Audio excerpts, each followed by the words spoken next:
Hello children, how are you all? I'm sure you all are doing good. Let's start today's chapter, Water and Weather. Water. Water is a precious gift of nature. It is present all around us. Not only ponds, lakes, rivers and oceans contain water, but it is present in fruits and vegetables also. Bodies of all plants and animals contain water. Water in its common form is a liquid. It flows down from higher level to a lower level. It can be poured from one vessel into another. It has no shape and takes the shape of the vessel in which it is poured. Water एक बहुत ही precious gift है nature का, जो nature ने हमें दिया है. ये हर जगह प्रेजेंट है, राइट. मतलब लेक्स, रिवर्स, ओशन की बात करें, इनमें तो प्रेजेंट है, साथ ही साथ फ्रूट्स एंड वेजिटेबल्स में भी होता है. जो बॉडीज होती हैं प्लांट्स की और एनिमल्स की, they also contain water. Water अपने कॉमन फॉर्म में होता है, जैसे हम पीते हैं, वो आपका होता है लिक्विड. एंड वाटर हमेशा हायर लेवल से लोअर लेवल में फ्लो करता है. एक वेसल से आप दूसरे वेसल में से डाल सकते हैं. इसकी कोई शेप भी नहीं होती. जिस वेसल में आप डालेंगे ये उसकी शेप ले लेता है, right. We can see, feel, taste and drink water. Pure water has no colour, taste और smell. Sea water taste is salty because of salt in it. Water taste is sweet only when sugar is dissolved in it. तो देखिए, water को आप देख सकते हैं, feel कर सकते हैं, टेस्ट कर सकते हैं. प्योर वाटर का कोई कलर नहीं होता, ना टेस्ट होता है, ना स्मेल होता है. सी वाटर आपका सॉल्टी होता है क्योंकि इसमें बहुत सारे सॉल्ट होते हैं. वाटर जो है वो स्वीट होता है कब? जब उसमें आपकी शुगर डिजॉल्व होती है. Anything that dissolves is said to be soluble in water. जो भी चीज़ आपकी पानी में घुलती है that is soluble. The substance that dissolves is called a solute and the substance in which it dissolves is called a solvent. The mixture of a solute and a solvent is called a solution. Water can dissolve only limited number of substances. अब देखिए, जो substance dissolve होता है उसे कहते हैं solute और जिसमें ये dissolve होता है उसे हम कहते हैं solvent. and दोनों का जो mixture होता है that is solution.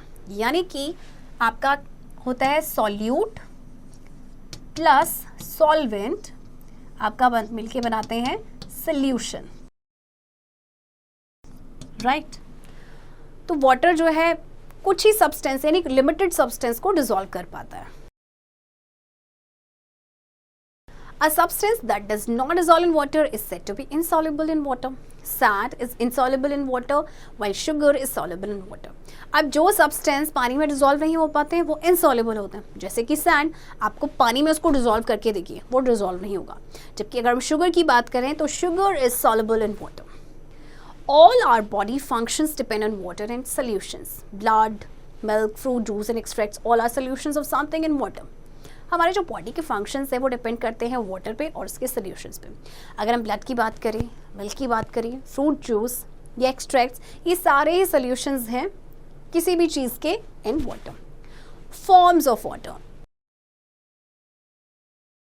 Water exist in solid, liquid and gas forms.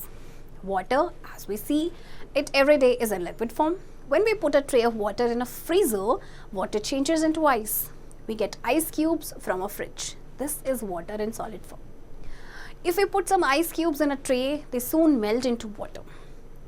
When we heat water, it changes into vapors.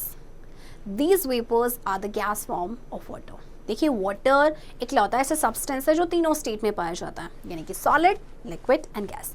अब वाटर जो हम देखते हैं, जो फॉर्म हम देखते हैं दैट इज लिक्विड फॉर्म. अब आप आइस को देखते हैं, आइस कैसे बनता है? जब आप वाटर को ट्रे में रखते हैं एंड देन उसे फ्रीजर में डालते हैं तो आइस है आपका सॉलिड फॉर्म, राइट. फिर आप आइस क्यूब्स को ट्रे में रखेंगे, फिर वो वाटर में मेल्ट हो जाएगा. हम वाटर को हीट करते हैं, उसमें से वेपर्स बनते हैं, वो वेपर्स में चेंज हो जाता है. जो स्टीम आपको नज़र आती है तो वो आपका कौन सा फॉर्म होता है? Gas form. देखिए, जैसे आइस है आपका, आइस को आप हीट करेंगे तो लिक्विड वाटर बनेगा, लिक्विड वाटर को हीट करेंगे तो गैस में आपका चेंज हो जाएगा. इसी तरह से इसको आप कूल करेंगे वेपर्स को तो वो लिक्विड में कन्वर्ट होगा, देन उसे कूल करेंगे तो वो आइस में चेंज हो जाएगा. So change of liquid water into water vapor is called evaporation. Change of water vapor into liquid water is called condensation. जब liquid water आपका water vapor में change होता है that is called evaporation. And when the reverse happens, यानी कि water vapor जब आपके liquid water में change होता है that is condensation. Water cycle in nature. Water changes its form in nature too. In summer, the heat of the sun causes a lot of water to evaporate from lakes, ponds, rivers, and oceans. The water vapor rises high and condenses on dust particles in cold air. Tiny droplets of water are formed which collect together to make clouds. On further cooling, tiny droplets of water join together, become larger and heavier and fall as rain. The rainwater fills up rivers, ponds, lakes and oceans. This cloud rain cycle is water cycle which is never ending. It goes on continuously in nature. देखिए water जो है अपनी form को change करता है. Summer में क्या होता है कि जो हीट है सन की उसकी वजह से बहुत सारा वाटर जो इवेपोरेट हो जाता है लेक से, पॉन्ड से या रिवर्स से. तो वाटर वेपर हाई राइज होता है, देन कंडेंस हो जाता है डस्ट पार्टिकल्स में, कोल्ड एयर में. तो जो टाइनी ड्रॉपलेट्स होते हैं वाटर के ये बनते हैं और फिर वो कलेक्ट होके बनाते हैं क्लाउड्स. फिर जब फर्दर कूलिंग होती है तो जो टाइनी ड्रॉपलेट्स होते हैं वाटर के वो साथ में जॉइन हो जाते हैं, फिर वो बड़े हो जाते हैं और हैवी हो जाते हैं, फिर वो एज ए रेन वो नीचे आते हैं. रेन वाटर से फिर रिवर, पॉन्ड, लेक, ओशन ये सारे भर जाते हैं. तो ये जो cloud rain cycle water cycle है ये नेवर एंडिंग है, यानी कि ये नेचुरली आपका कंटिन्यूअसली चलता रहता है. Slit and snowfall. Many a times raindrops fall through very cold air and freeze into ice.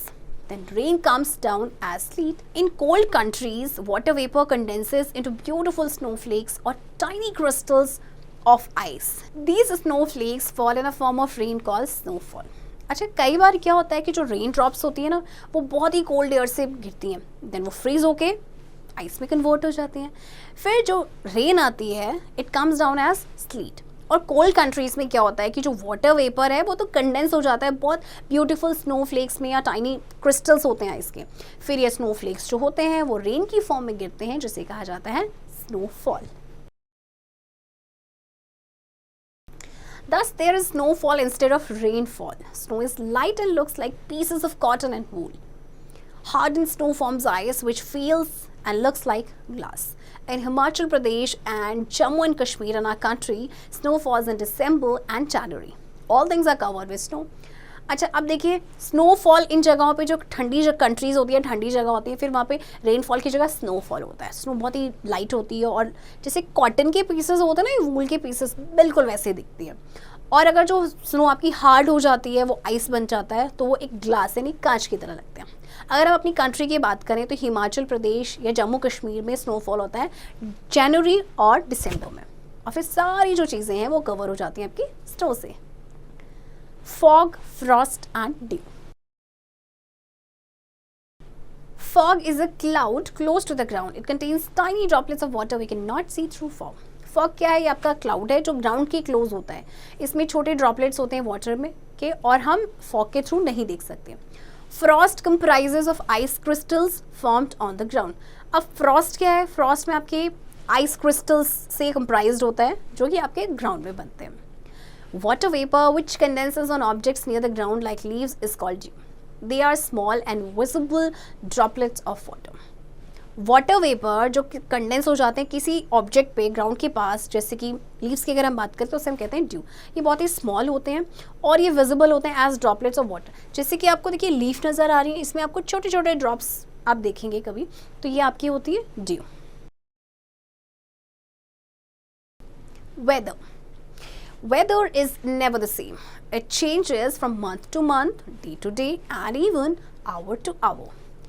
It is cool early in the morning and becomes warmer as the sun rises.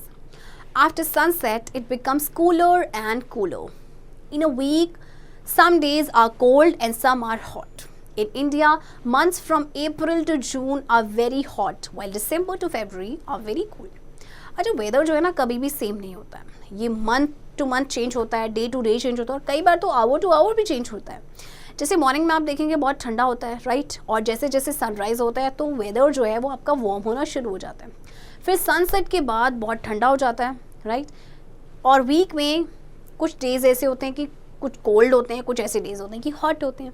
India में क्या होता है कि जैसे अप्रैल to June ये month काफ़ी hot होते हैं, जबकि दिसंबर से लेके फरवरी तक बहुत ही ज़्यादा ठंडा होता है. Factors of weather. Weather depends upon the sun, the wind, the clouds and the rain. It is hot or cold, windy or calm, cloudy or sunny, rainy or dry, depending upon these 4 factors. अच्छा, weather जो है वो depend करता है sun पे, wind पे, clouds पे and rain पे.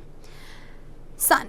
Sunny days are warmer as heat from the sun makes the days warm. In summer the sun shines for a longer time, so it is very hot.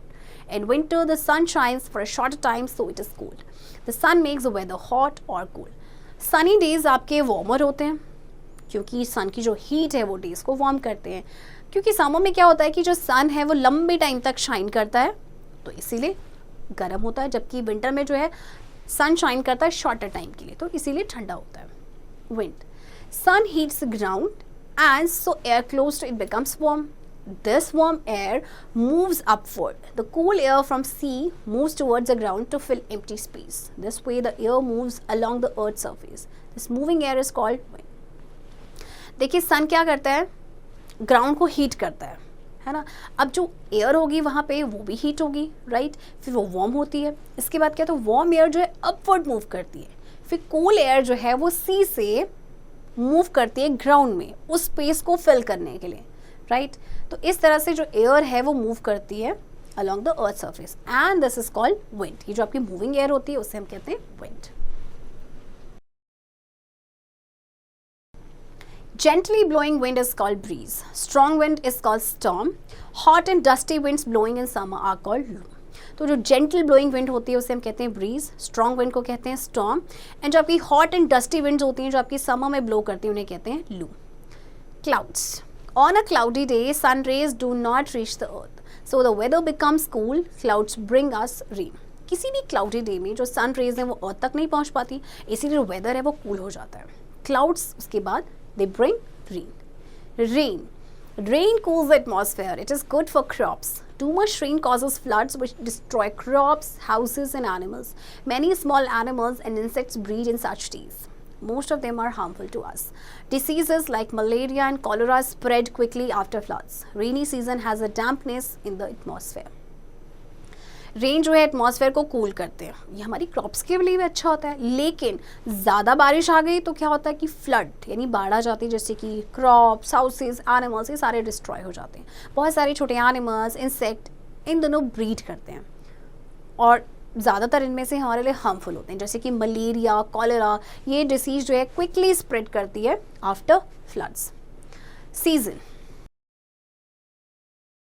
Weather conditions which remain nearly the same for months is called season. There are 3 seasons in our country: winter, summer and monsoon. देखिए weather condition जब same रहता है कुछ महीनों के लिए तो उसे हम कहते हैं सीजन. एंड हमारी कंट्री में 3 मेन सीजन्स हैं. Climate. Nearly constant weather conditions of a place is called climate of that place. For example, winter season is very cold in North India while it is not so cold in South India. So we say that the climate of North India is cold and that of South India is warm. देखिए जो constant weather conditions होती हैं किसी भी place की उसे हम कहते हैं climate. उस प्लेस का, जैसे अगर हम विंटर सीजन की बात करें तो नॉर्थ इंडिया में ठंडा होता है जबकि साउथ इंडिया में ठंडा नहीं होता है. तो हम कह सकते हैं कि जो नॉर्थ इंडिया का क्लाइमेट है वो कोल्ड है जबकि साउथ इंडिया का warm. Influence of weather. Weather influences our lives in many ways. We dress up according to weather. In summer, we wear light cotton clothes. We like to stay inside under a fan. On cold days, we wear heavy woolen clothes. We like to be out in the sun. We eat different food and drinks in different weather. We grow food crops as per the weather conditions. People living in cold regions have more stamina while those of hot regions tire easily.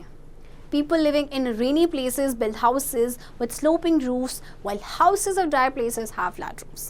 अच्छा देखिए weather जो है ना हम सबकी lives को influence करते हैं. हम वेदर के अकॉर्डिंग ड्रेसअप होते हैं, जैसे कि समर में हम कॉटन क्लोथ्स पहनते हैं और हम अंदर रहना पसंद करते हैं अंडर अ फैन, जबकि कोल्ड डेज में हम हेवी वुलन क्लोथ्स पहनते हैं. हमें सन में रहना पसंद आता है. इस टाइम पे हम different type of foods and drinks different weather में पीते हैं, राइट.